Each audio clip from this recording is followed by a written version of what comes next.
Okay, more of the story. Looking at the clock, she sees that it is pushing 11 a.m. A whole day is wasted in the darkness. She is not sure what she regrets more, not succeeding in this deplorable attempt, or attempting it in the first place. She spends the rest of the night skeptical about what will happen next. She knows where she is going.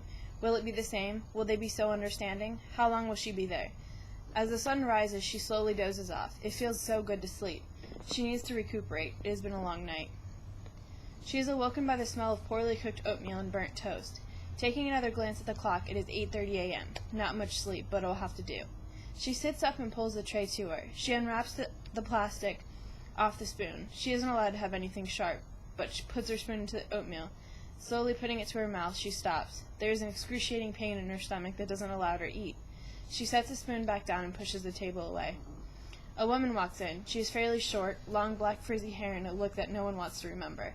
A little white name tag on the right side of her upper chest tells her that she is a social worker. The woman sits down and begins to ask questions. She is hesitant to answer because she is intimidated by this woman. The words that come out of her mouth will affect what comes next, and she wanted so badly to sound sane. 8 questions later, she too exits.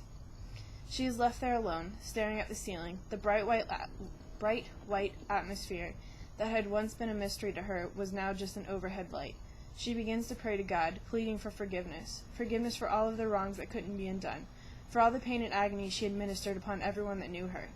There was no one to condemn, no one but herself. She removes the covers from her legs. There she finds the once open wounds now stitched in hopes to make the healing process less painful. She recollects everything that happened that night, the self-mutilation and the bottle of pills, a dead ringer of what happened during her first attempt.